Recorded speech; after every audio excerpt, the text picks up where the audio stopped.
Coaches Only is back, but this time it is just for a one-day conference, Sunday 20th of March.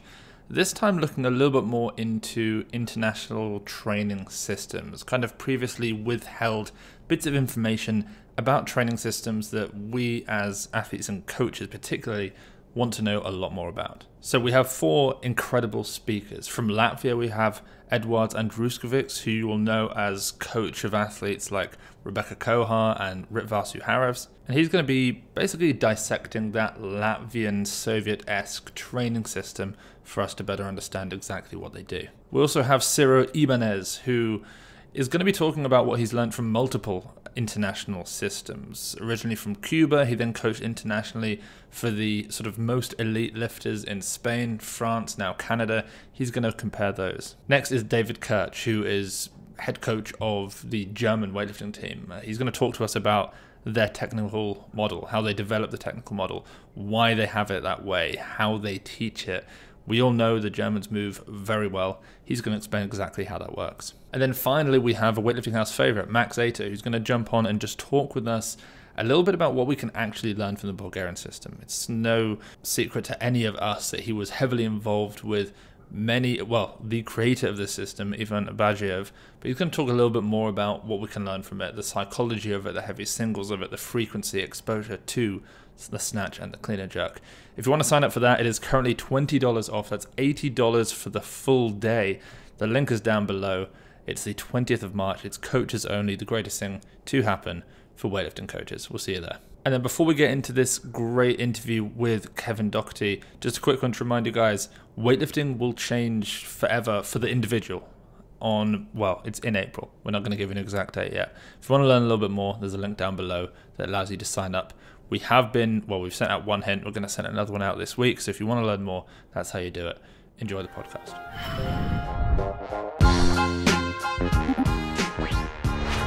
So Kevin, I want to talk about growing a barbell club, because obviously you have one of the most well-known barbell clubs in the USA, probably realistically in the world, certainly in terms of how many people know of it. But first, I want to talk about youth weightlifting, and more specifically, you've coached a lot of young athletes. What is the biggest difference in mentality that you see in these younger athletes when compared with if you were coaching like someone like me, I'm 28, or, general senior weightlifters? I mean, depending on the level, they're just a lot more resilient. Mentally, physically? Everything. Yeah.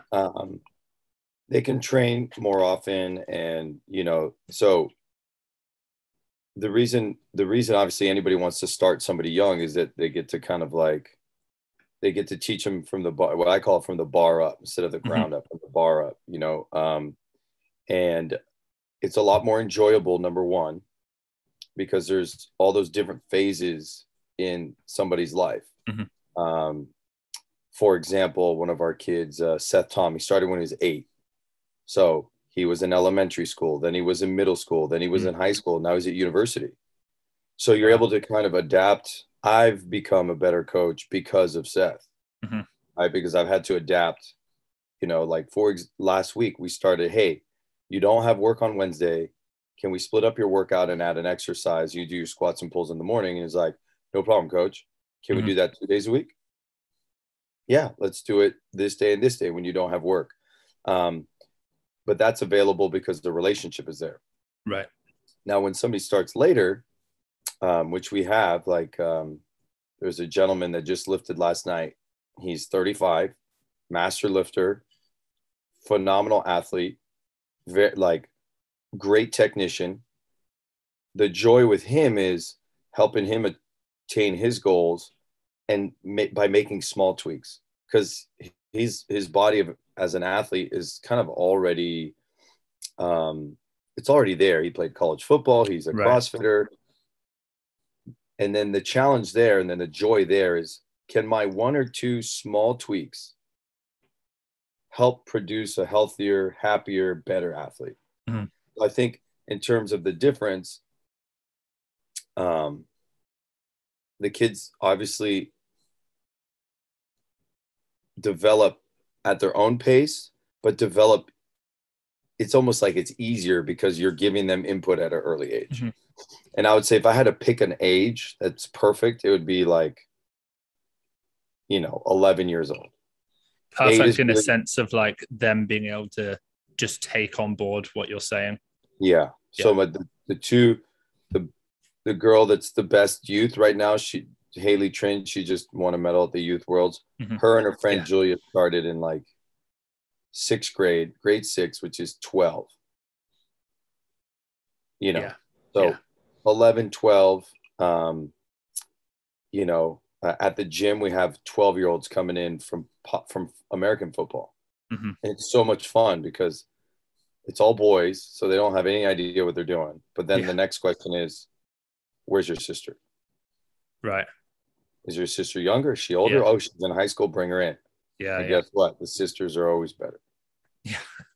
So yeah, I mean, that I would say that the malleability of somebody's physical, mental, emotional makeup is obviously a lot bigger when you're smaller.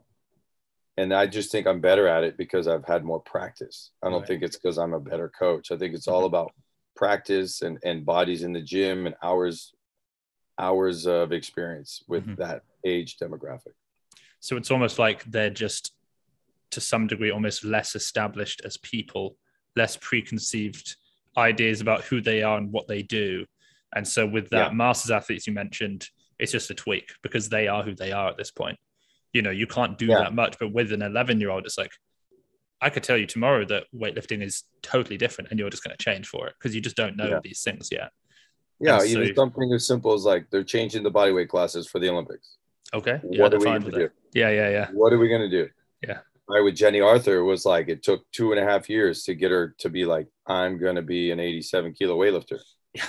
Whereas Julia Young on the flip side, who was 14 at the time, it's like, hey, 87 kilos is a soft spot.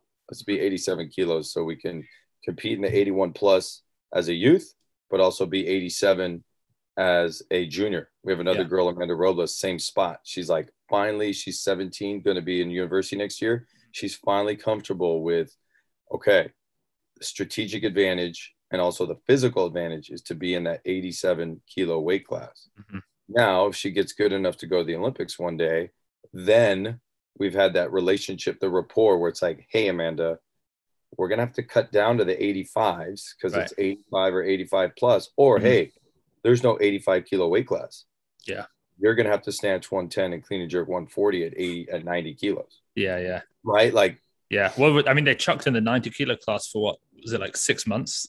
Remember before they totally changed the weight categories, they just went 75. Senior worlds. Yeah. And that was crazy. Have you seen the new weight classes that were proposed and got shot down? By Sam Coffer? Yeah.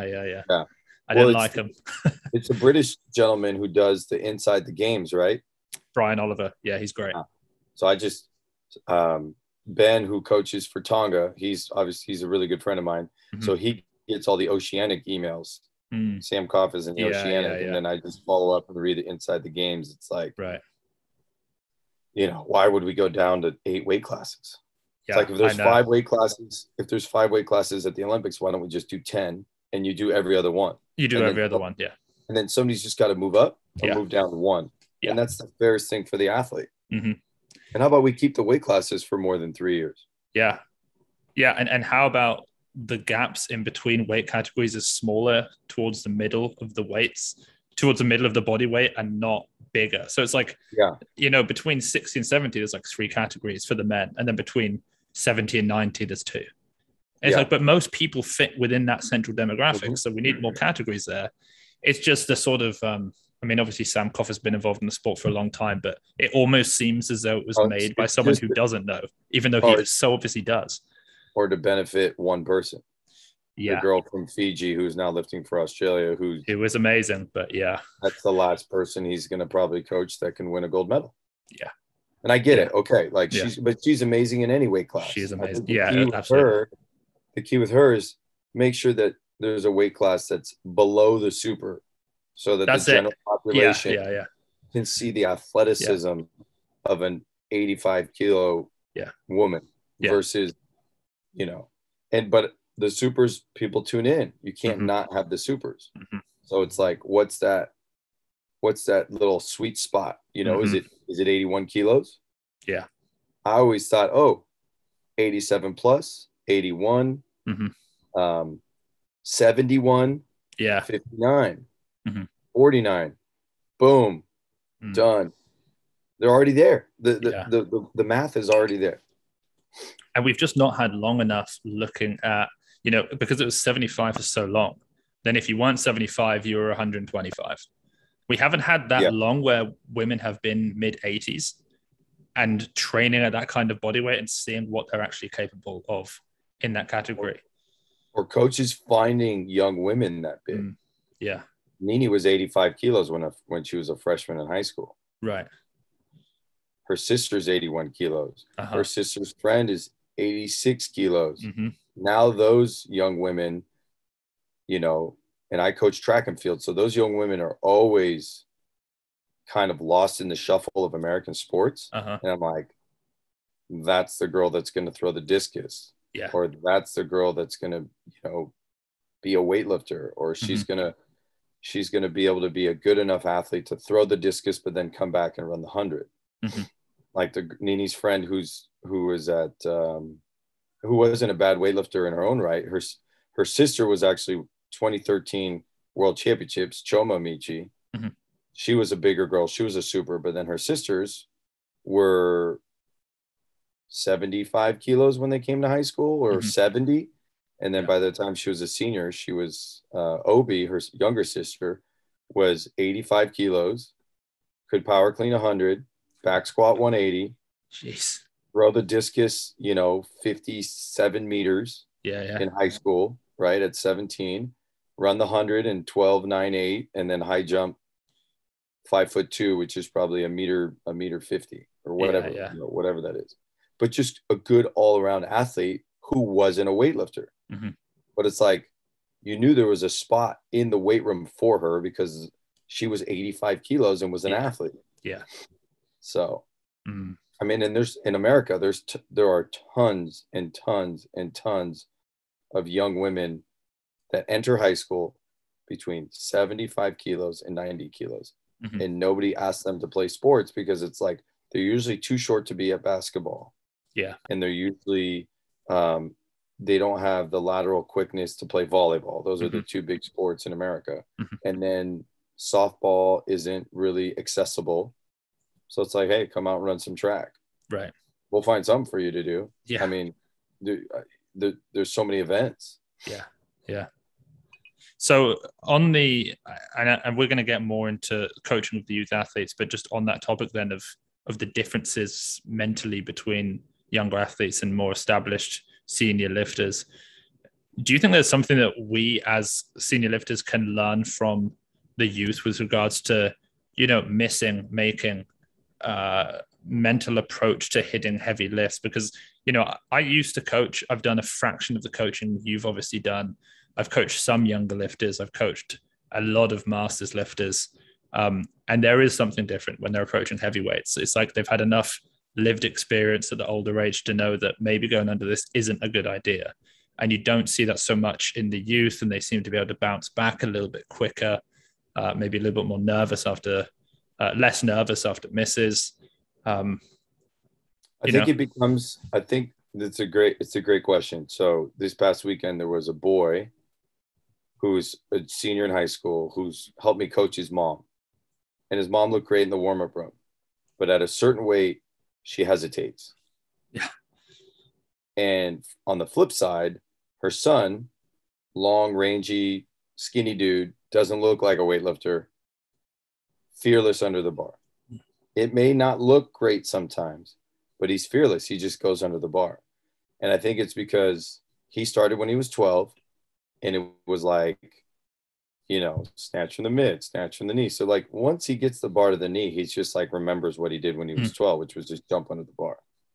And then you just hope after all these years, now that he's 17, that the bar path is executed well, and that his first pull was good enough to make sure that the bar path was good. Whereas his mom, she'll get to the knee and she'll literally, the bar will like decelerate.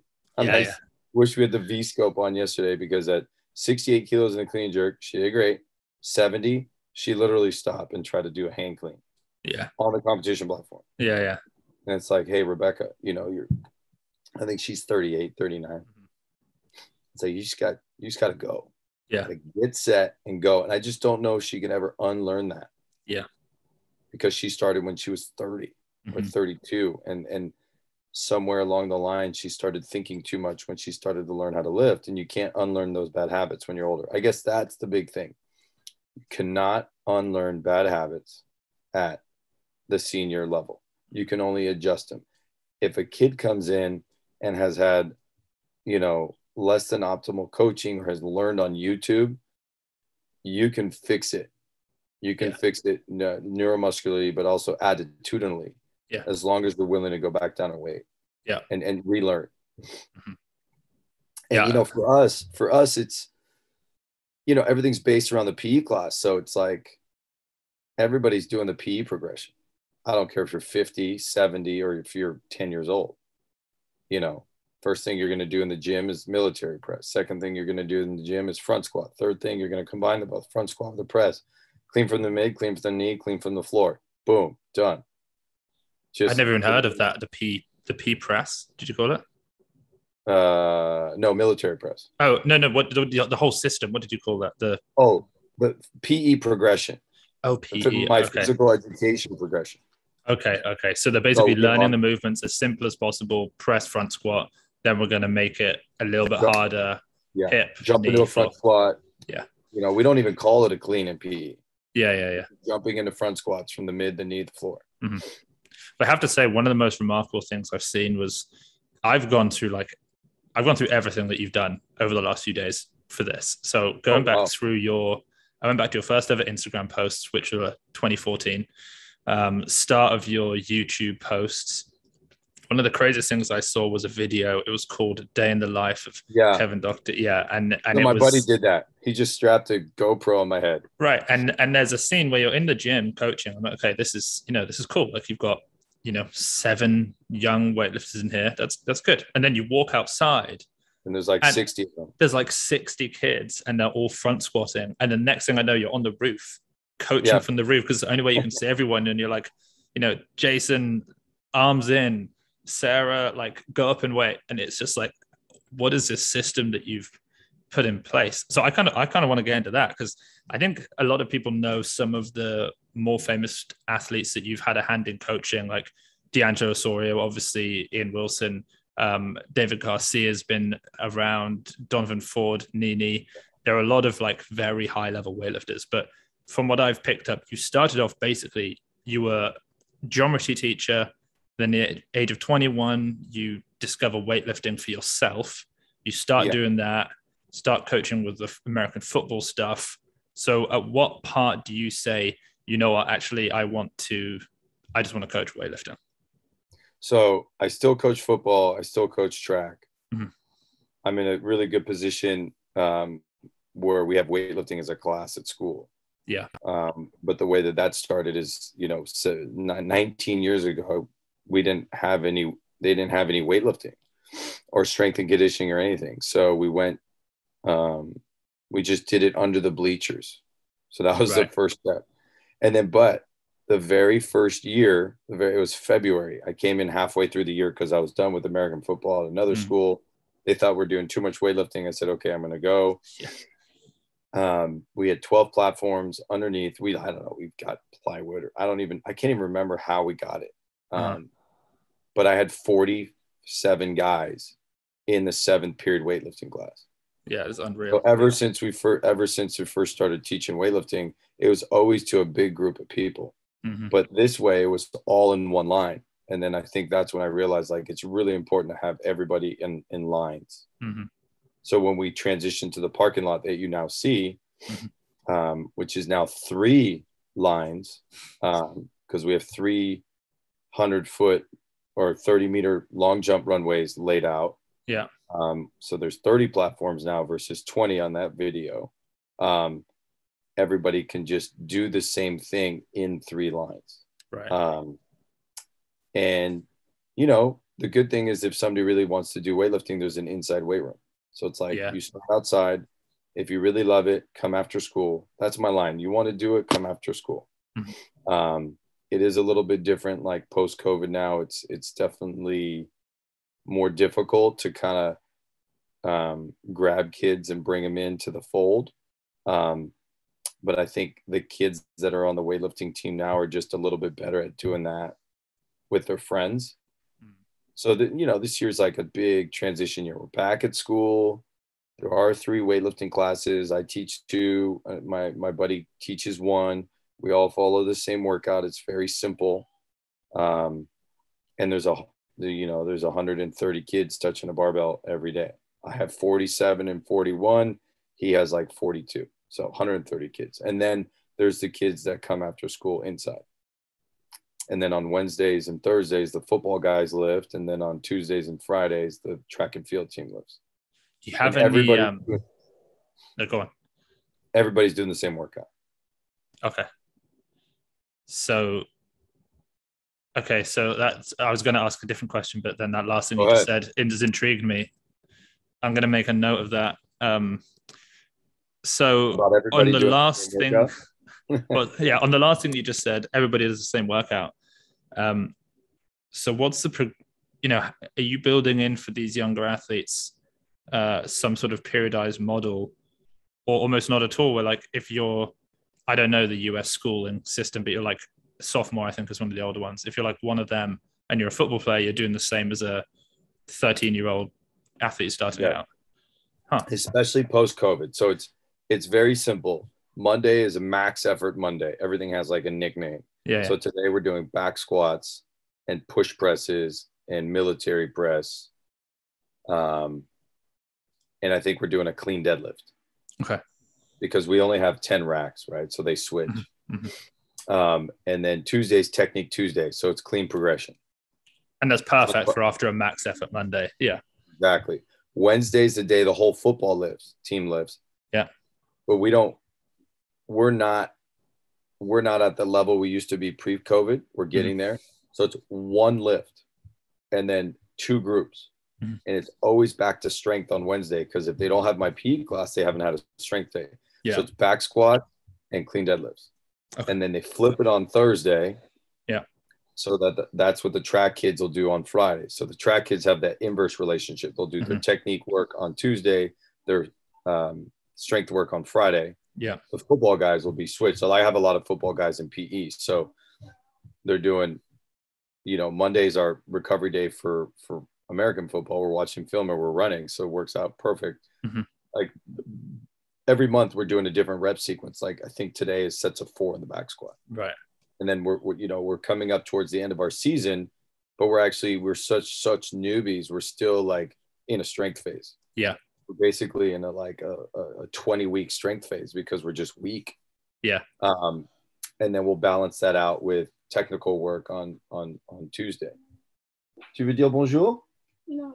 Pourquoi pas? No. You want to say hello to the kids? Yeah. Il faut dire bonjour. Hello. Bonjour, ça va? Ça va, tu parles français?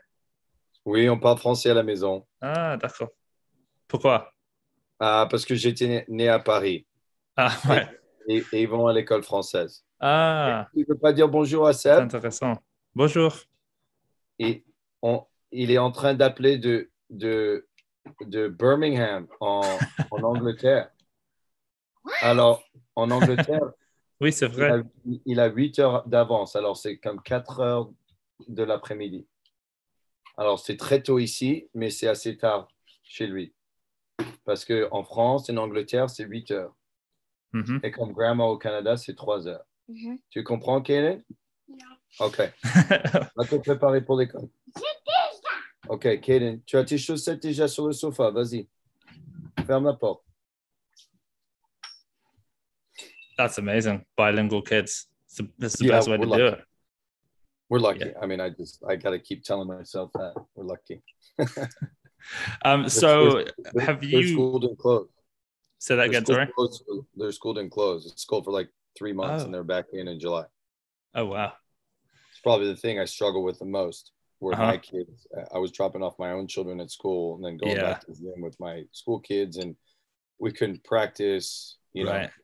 the weightlifters were fine because they could come to the house. Yeah. Or they could come to the gym once we found it. But, you know, the regular public school student was stuck at home. So that's why we're still doing the same workout. I mean, I changed that's a little bit. I mean, we're coming off of 14 months of doing nothing. And right now we started in April. So we're on April, May, June, July. We're on like month 7 of like, it's basically a strength phase for a year. And then we'll see. I mean, I don't even know if I'm going to teach the snatch in PE this year. Just because they don't have the base of strength for it, or because there's no time to focus on that when there's so much strength to do? I mean, it's just, are they going to have the resilience after Christmas break to learn something totally brand new? Because we're finally getting a little bit better at back squats. Yeah. I mean, but you know, 2 years ago, you walk out to the parking lot, you know, when we had won 25 out of the last 26 American football games, and everybody on the football team was back squatting, you know, 120 kilos. Yeah. Like everybody.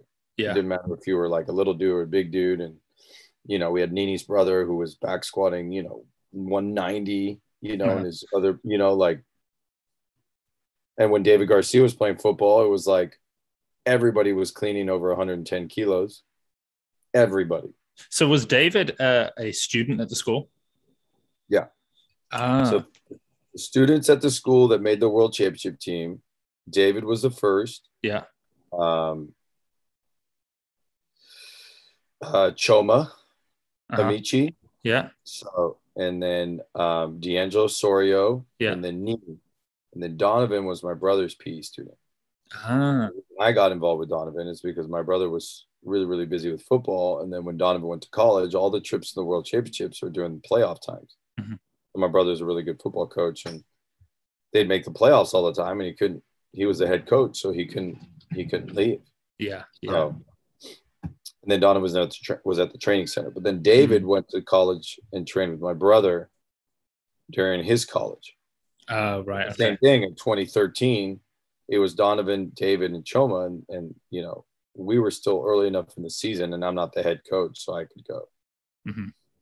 So do you find that with the, you know, they're all just there? I mean, so I remember when I started doing some work with Glenn Pendlay a few years ago, or like 5 years ago, one of the things that he always said to me was the most important thing is training partners, more so than a coach, more so than a program. It's just the environment within which you're training.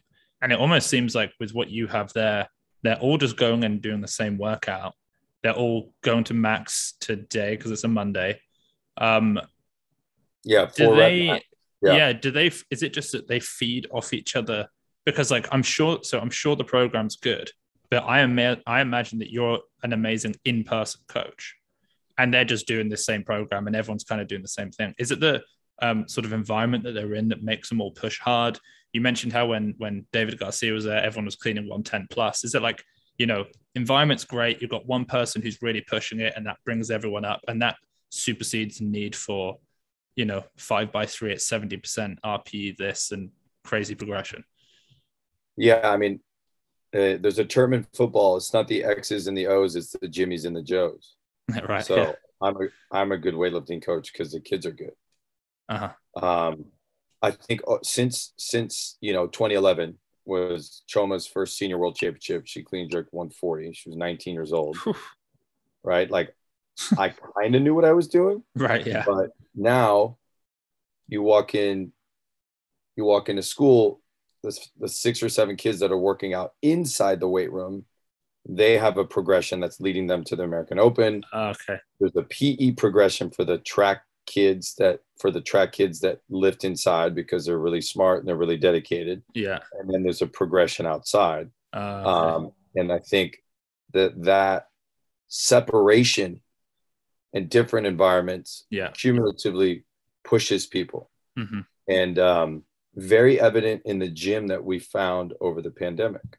Yeah. Because then you had all the age groups coming and collaborating. And we used to have that at school where we had a permit to have adults there. Yeah. And now with COVID and just, you know, a lot of other things, everybody is now going 25 miles away at the gym. So I think unless and the kids have created their own culture, Mm-hmm. but it really helped when like Nini always had a coach after school. Yeah. And it wasn't me. Right. I was there during PE. Yeah. But PE, like you see, is crazy. Yeah. It's not crazy. It's just like organized chaos. Yeah. Now we don't have that. And that's what I worry about. Right. Because in the past, for the last, let's say since 2014 or ish, 2014, because D'Angelo was training for the World Championships and he was at the training center, but he came home for a little bit. And then 2015, same thing. 2016, like there was always somebody in the gym to coach. Yeah. And there were always other people in the gym to collaborate with. So D'Angelo did his best lifting, his very best week of weightlifting, or 3 months, when he did the 210 at the Arnold. Yeah, I remember that. At 100 kilos. Was it 2017? No, 2016. 2016, yeah. Yeah. Yeah. No, you're right, 2017. Because 2016 was the Olympic trials. He was a little dinged up. So he came home, the training center closed, but he had that environment. Then he won nationals in 2017. And then, you know, I think he did, you know, that 210 clean and jerk at 100 kilos, probably the most impressive clean and jerk besides like Harrison and CJ. Yeah.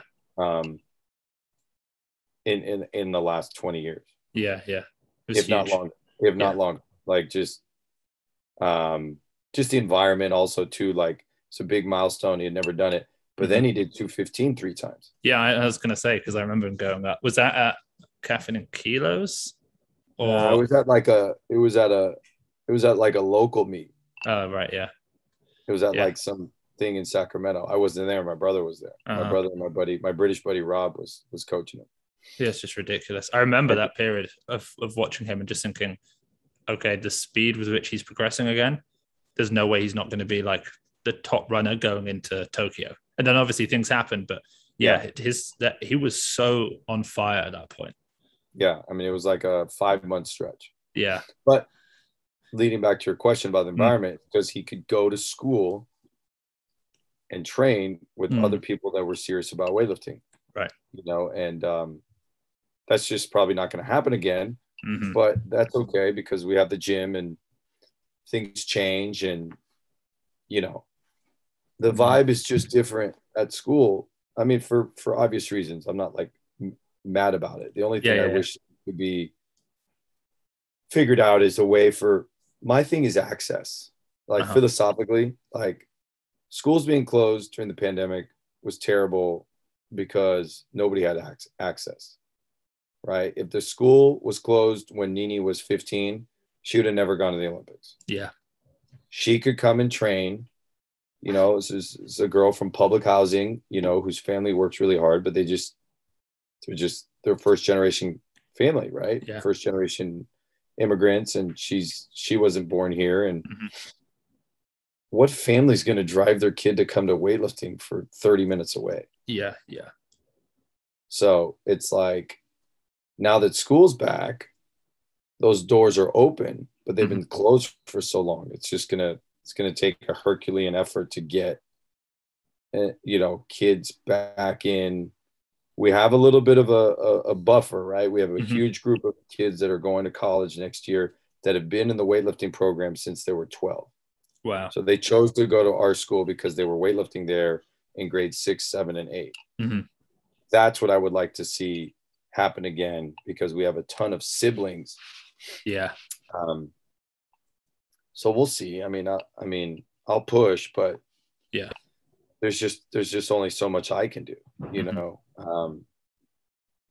But that if there's a regret post pandemic is that the little kids aren't in the weight room and there's no after school coaches yet. Because I committed to coaching American football because I knew that I needed to do that to make sure that we had a team again. So I thought for a little bit we weren't going to have a team because people were so adversely affected in the cities from the pandemic, and not being able to go to school. So I got to work with everybody else from the neighborhood because I lived 30 minutes away from school. So I had kids from 4 different high schools coming and lifting at the house. I had none from mine, football players. The only people that came to work out at the house were the weightlifters. But that's the different socioeconomic group. Yeah. You know, Nini was driving. Yeah. And obviously, the kids that didn't have the socioeconomic means did not make it to my house. Not because it cost money, but because it took you had to have a car, Yeah. Yeah. or parents that had time to drive you, Mm-hmm. or a mom who didn't work, or So I think we're going to suffer from that for a long time. I know it's going to bother me for probably the rest of my life that we I can tell. Yeah. We failed. I mean, we failed a whole, group of kids for it's going to take 4 years to get back. Yeah. We were the only city that did not allow outdoor sports except for track and field. Thank God we had a track and field season. Yeah. Because kids were really struggling. So with track and field season, we got to have the football guys start training again, stuff like that. But it took 13 months. Mm-hmm. And the really good track kids who had access to club track with my British coach, they never stopped because we were outside. So it's like, if I can go to Home Depot to get shelving for my garage, why can't kids go and run in circles? Yeah. It's true. I mean, I often ask people at the end of these interviews, what is the thing that separates you? Why is it that you're in this situation where you've got this great team and you've got all these athletes?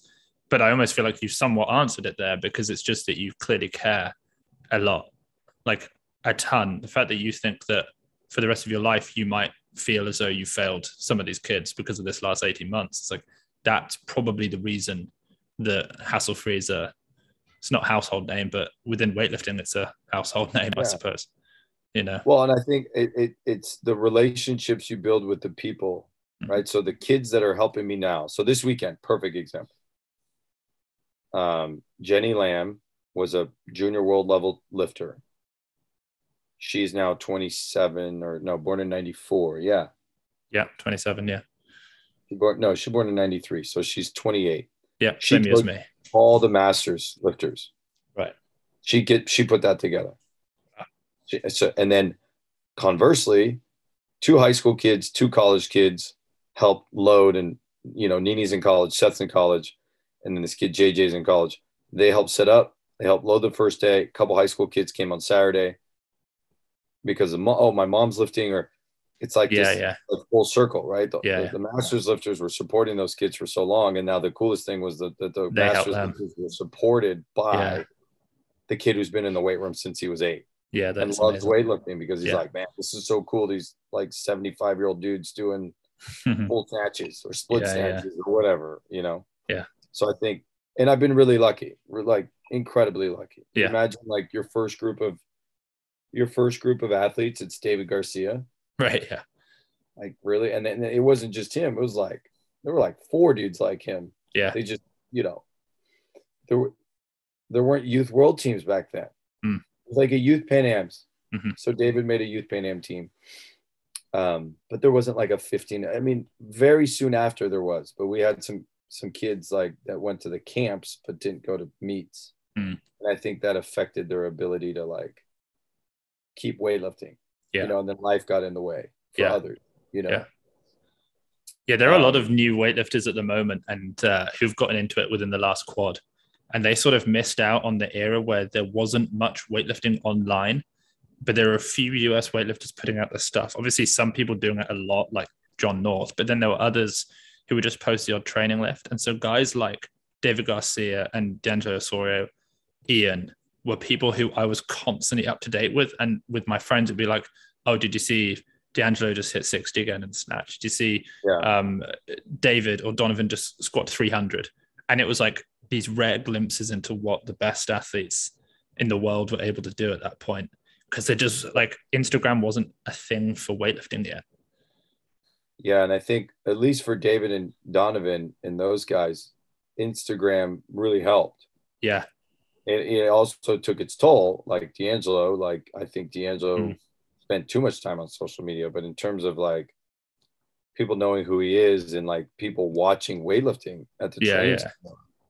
Because it was Nork there, Jenny Arthur, and it was a really good group of kids. Yeah. You're sitting there, there's 5 guys snatching 170. Right. Yeah. What? Yeah. Nobody had snatched 170 before. No, I know no one did. When I first got into weightlifting, I got into basically USA weightlifting because you couldn't watch a British weightlifter. There was just weren't any who were posting anything, except for maybe Sonny Webster. But that was about it. Yeah. And so I got in, as most people did, through, old cow strength videos, that sort of thing. And so I started watching it as like, okay, John is maybe the best weightlifter in the USA is what I thought. It's like, wow, he just snatched 160.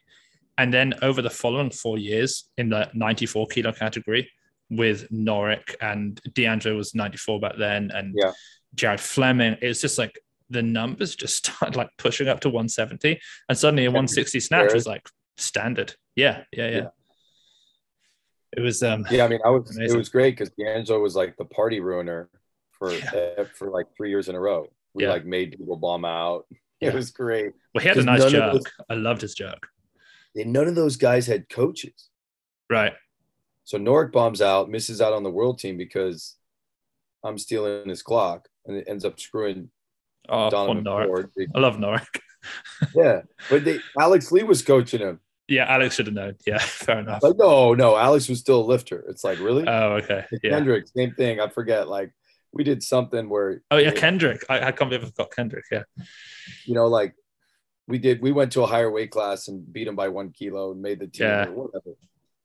But it was just, because D'Angelo was there, so we're kind of in the mix, and he was always in the mix because he always had a big clean. So yeah. And by then he was snatching a lot better. Mm-hmm. But yeah, it was. I do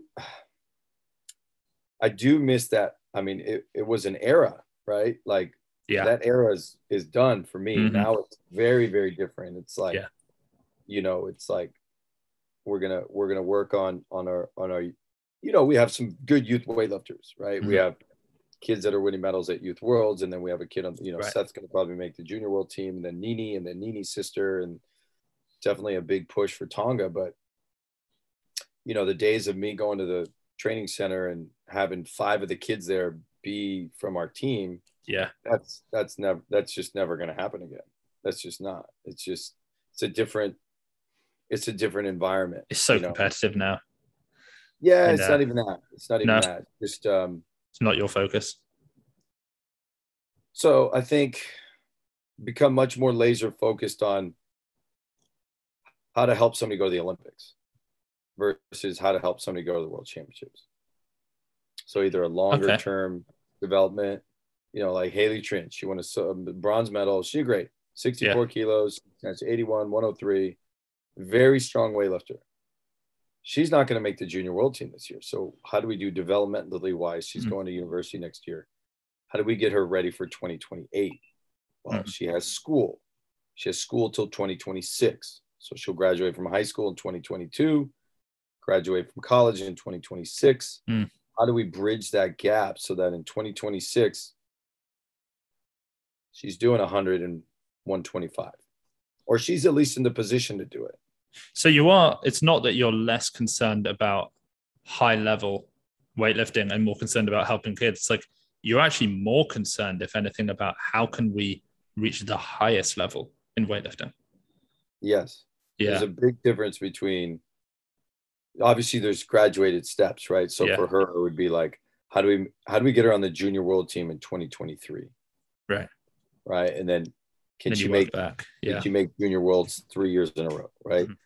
But it's just, you only have so much bandwidth. Right. And the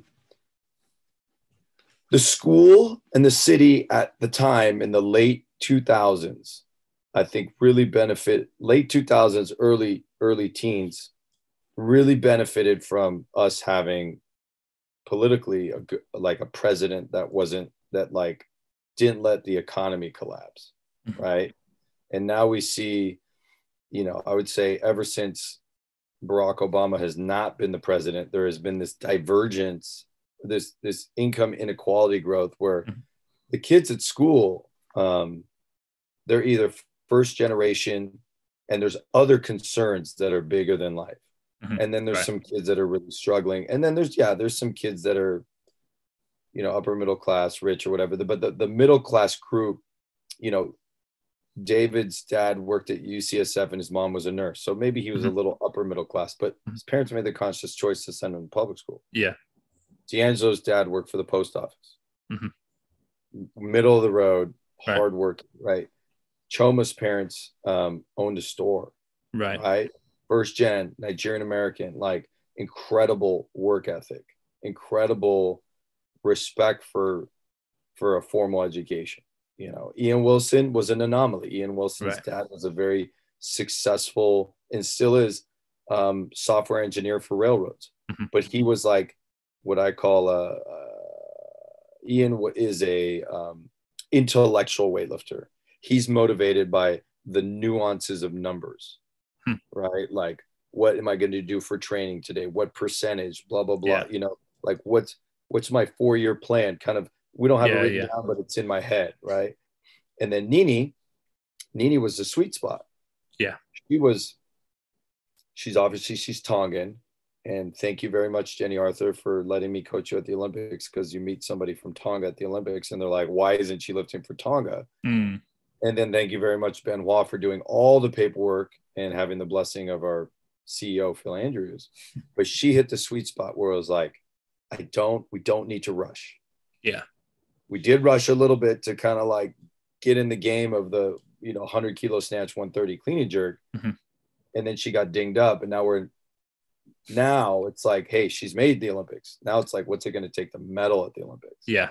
We're going to have to go all the way back, and we're going Mm-hmm. to have to do a full year of like, because it's a shorter quad, but I still want to give her a year to get stronger. So, she's doing PRs like every week in the back squat and the clean deadlift, because we're doing sets of 4 and sets of 3 and we're keeping it super simple. But it's like, I think I have that lens now where it's like, okay, let me focus on the 4 kids that I know really have a shot. Mm-hmm. Let me coach everybody around them as well, because I enjoy it.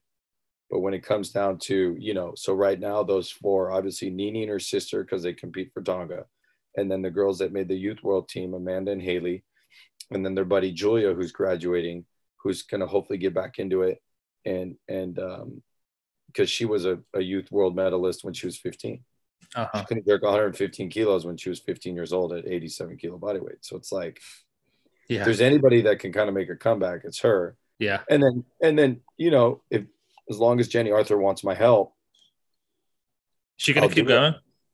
Yeah, she told me she's going to lift until 2024. I mean, why does everything look so easy for her? Is it just that she's so technical that the heaviest weights have to be technically perfect, and so that's why they look so easy? But like, she always looks good for more.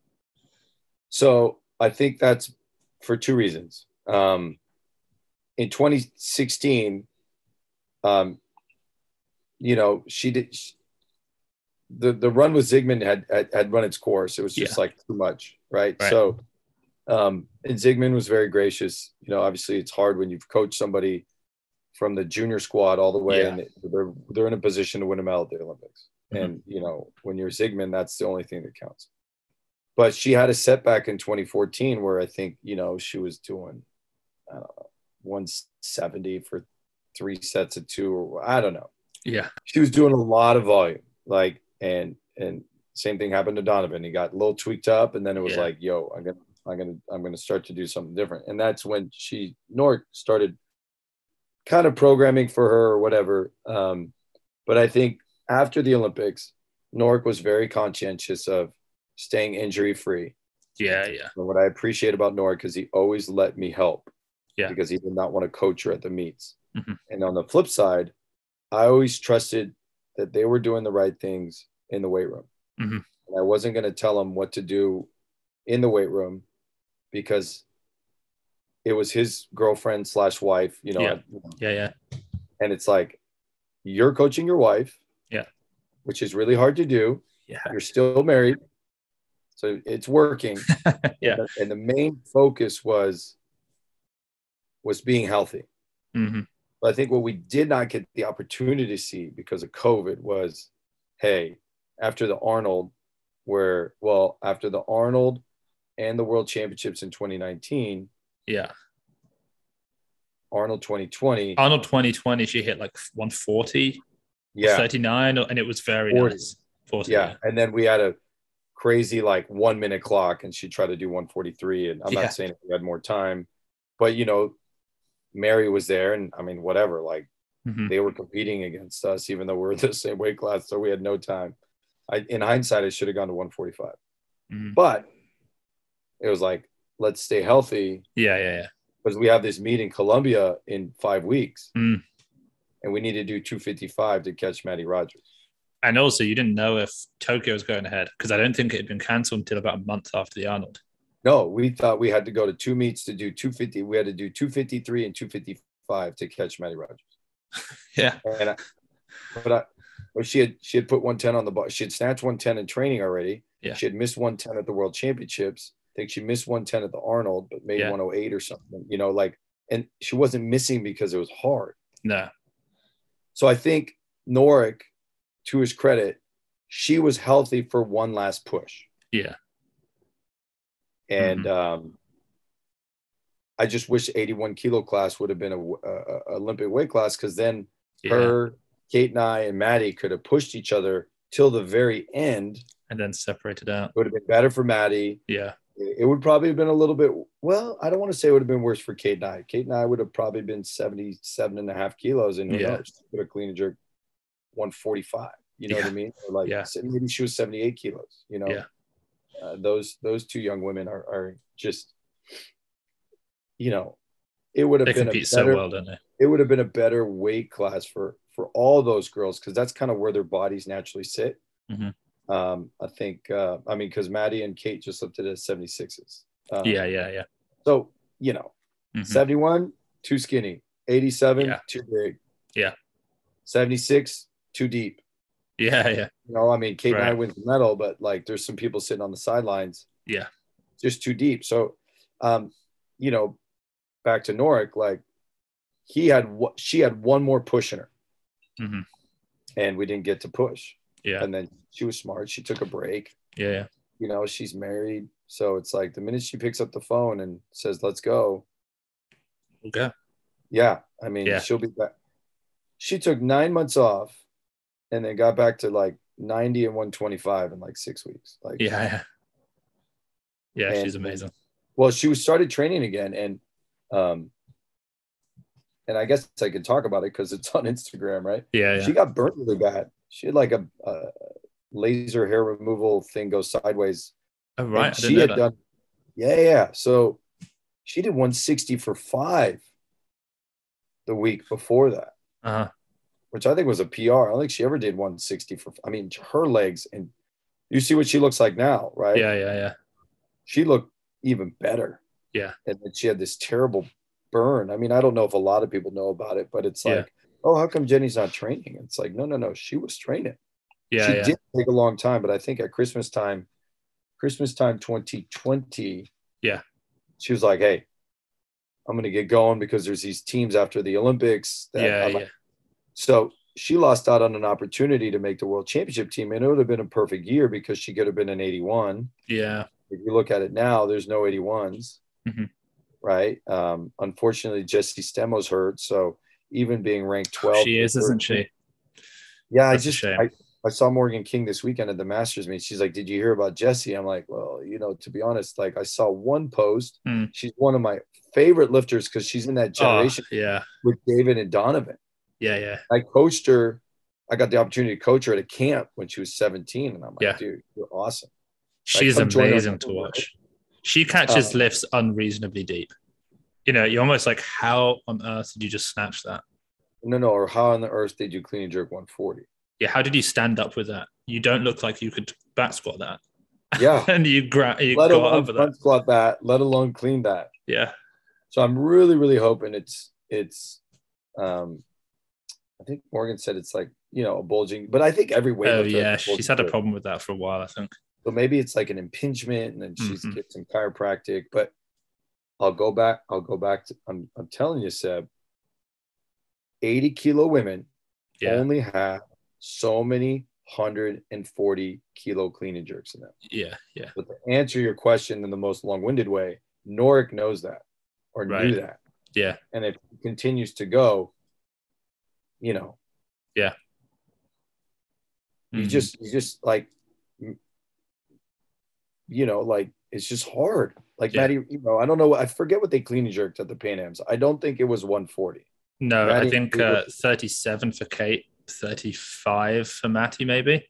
or Kate cleaned 40 and 35 or missed the something. Yeah. jerk. And it was like, she said, I've cleaned this 3 times in competition. I still haven't jerked it. And it's like, Who? you could see Kate Nye? Kate. And it's like, yeah. Oh, she cleaned 140. She cleaned it and almost jerked it, yeah, at Pan Am's. But you're right. It's like, it's just that barrier. It seems to be that. At the Olympics, it looked like she had a lot more in her almost. But, she had to play a bit of a game with Nacy. Yeah. But Yeah. she'll hit the 40 at some point and go past it, I'm sure. But you're right that you can't do that. Like I spoke to Sean Waxman recently, and he said, it's even 140 for Kate is way more impressive than what Sean was talking about. But Sean said the first time he cleaned 200, he said he wasn't right for like months. Like it's such a heavy weight. He said I wasn't okay. It's not like a week later I was good to go. It was like months. Like that's how long it took to like heal from that. It's becoming more normalized, but physiologically it's the same. Yeah. You're 76 kilos. Yeah. So I think, I think Kate and Maddie and USA Weightlifting have to be very strategic. Yeah. About, hey, the end goal for this group of weightlifters and group of administrators, because it looks like Phil's going to probably stick around till 2024 because we're almost into 2022 and him moving, we'll see what the IWF election stuff goes in December. Yeah. Hopefully he can keep being the CEO and then the, executive on the Pan Ams and maybe a side committee or something in the IWF. But these are Phil's kids. Yeah. All the kids that went to camp in 2013, 2014, and then, Instagram, and then Kate and Maddie a little bit later. Yeah. But how do we, regardless of the weight classes, how do we keep, let's put all of them in there. Let's put Jenny Arthur, Jessie Stemo, Maddie Rogers. There's Harrison. Yeah. At least on the women's side, there's Meredith Alwyn. There's a new woman that clean jerk 135, and I forget her name. Oh, whatever. I think she's in the 71s too. Not Olivia Reeves. No, but her too. Yeah. Olivia Reeves is the best weightlifter in the United States. She's about squatted 180 for 5. I just saw that and I was like, well, I have like anything I've ever done is awful now because of this. Like, I don't even follow her. Far ahead of She's me. friends with all the friends. I mean, I guess I should start following her. I didn't see the 180 for 5. It's just ridiculous. Yeah. She's gonna beat everybody's records.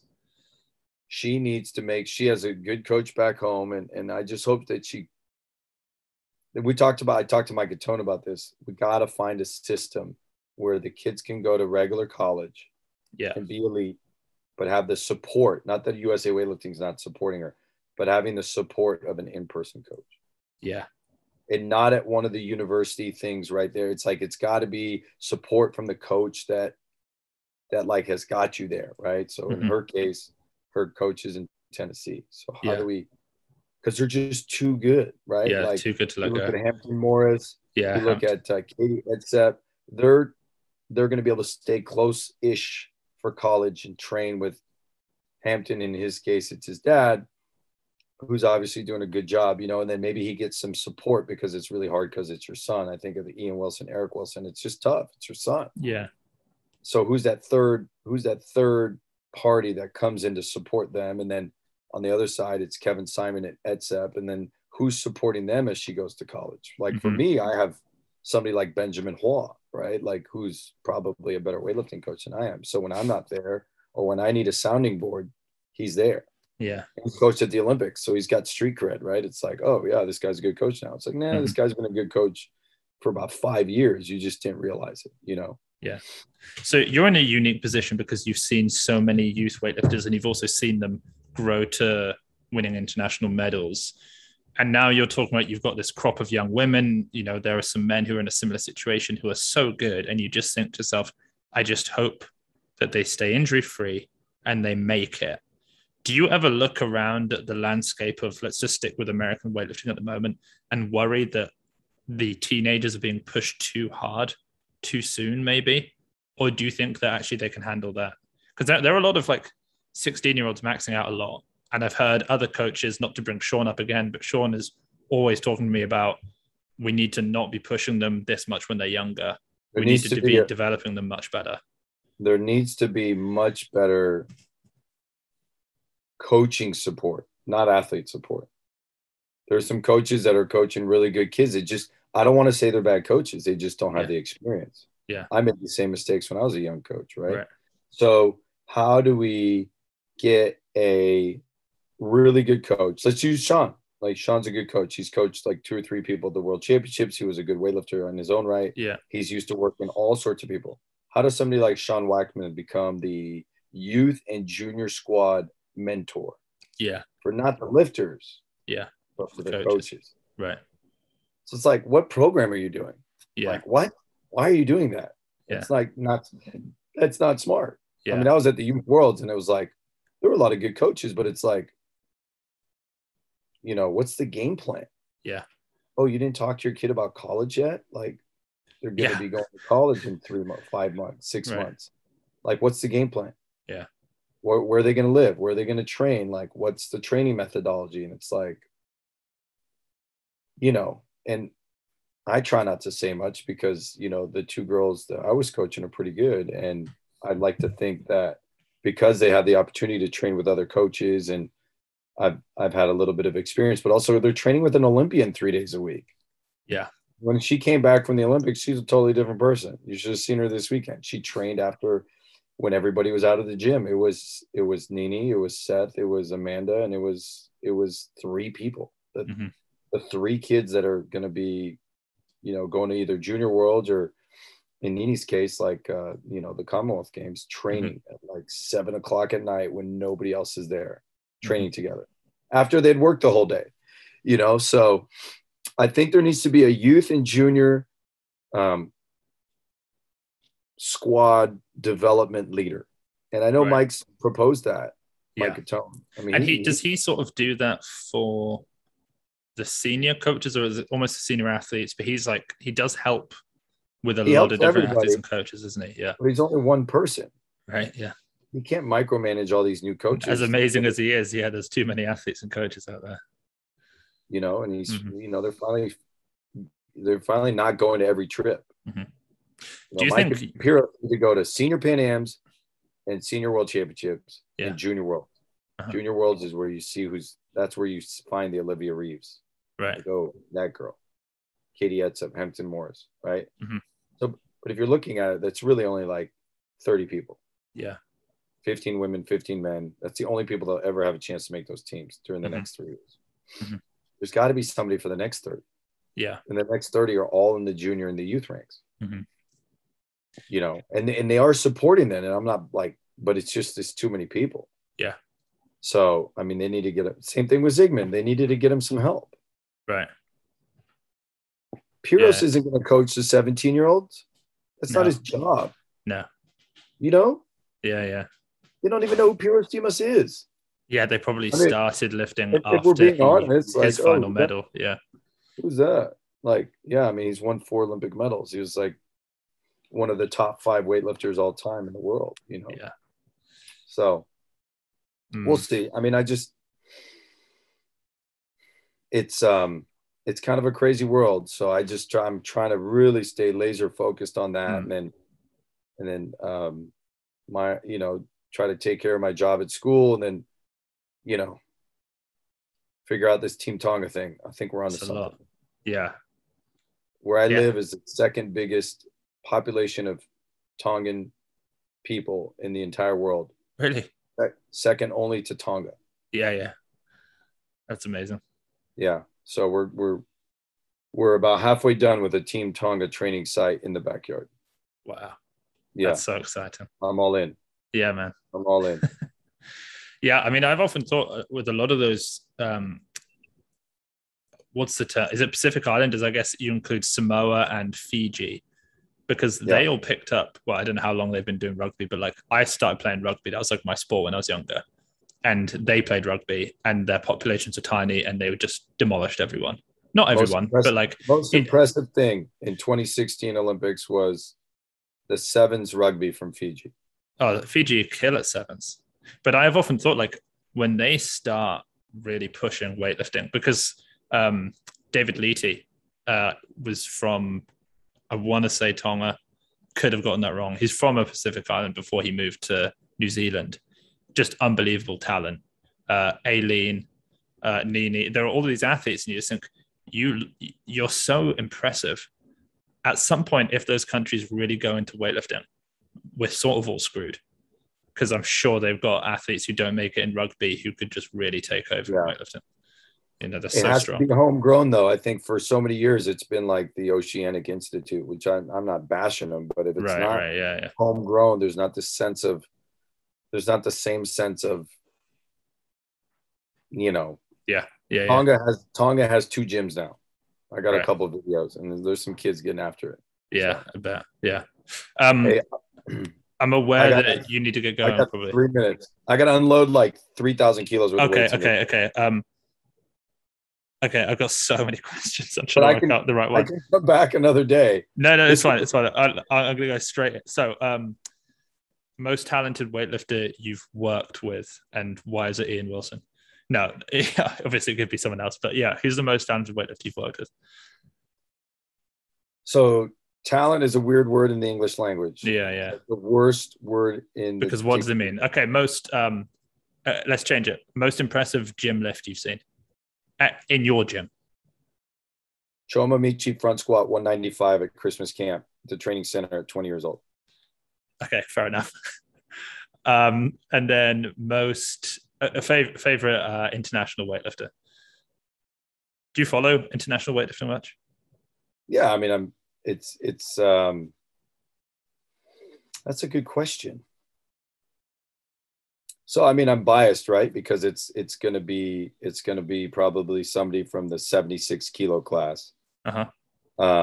Because of Jenny. So you see all these girls, but I'm trying to think if I can think outside the box. Yeah, I mean, any historically, it could be from the 80s. It could be, you know. The Korean girl in 2015 who clean and jerk 155. Yeah, who was injured. The North Korean girl. Who was like literally dead. Rimmon Sim, maybe? Yeah. Yeah, and her whole family was going to die if she didn't she made 155 on one leg. So Yeah. That was she couldn't walk for 30 minutes. And I'm like, there's no way this girl's lifting. Yeah. They've been working on her for 30 minutes. There's no way she's lifting. Yeah. And then she started with 65. She went like 65, 85, 105, 125, 135, 145 in the warm-up, and I think went out and made 155 or something. Yeah. That's when motivation is everything. Like when you've got enough on the line, you'll do anything. I tried to shake her hand in the hotel, and I got stopped by 2 agents. Yeah, they do that. Yeah. I've had that too. I tried to go over to them. And I was like, I wasn't a new weightlifting coach, but that was like my first, like, I'm in the A. Well, Choma was in the A session in Paris. Yeah. No, in Poland. Yeah. But 2013. Like the one that like discounted for the Olympics. Right. So I would say most impressive person in weightlifting, you know, that I saw with my 2 eyes. Yeah, for sure. All right. Well, I'm aware that you've got to get going and unload all of this equipment, so I'm going to let you go. Kevin, thank you so much for taking the time to jump on and talk to me and share your story and your thoughts on weightlifting to everybody who's listening. No worries. Anytime. Thanks for everything you do. I appreciate it. No problem at all. Word out. Will you be at Worlds this year? What? Will you be at Worlds this year? No. Okay. I don't think Ian's going. Wait, was Ian going to go? Ian was on the team. Do you know, I have a whole section for this podcast all about Ian, and I really wanted to get to it, but it doesn't matter. We'll do it another time because I love Ian. You know? He still messages me and sends me videos and says, don't show anyone. Yeah, I know. And he sends me a lift, and I'm like, I want to tell everyone. Before Nationals, he's like, 172 in the garage. Don't tell anybody. Yeah. I'm like, Ian, that looked pretty good. He's like, 175. We're going to go to 175. Yeah. Like, did he hit 74, was it? He hit 75. Was it 75? Yeah, I ran all over the platform with 175. It's like, how strong do you have to be to do that? Yeah. So, you know, but like, hey, our relationship is great. I leave him alone. He needs my help. I'll help him. If he doesn't need my help, I'll cheer him on. So, I'm going to message him straight after this. We talk on social media and just say, I hear you're not going to Worlds. Make sure you're there. Yeah, exactly. Yeah. Awesome. Right, well, I'm going to put all the links to everything you do down below, so don't worry about rattling through them. But guys, if you want to follow Kevin and everything that he does on social media, links are down below. Thank you all so much for tuning in. And one final time, Kevin, thank you so much. Thank you, Seb.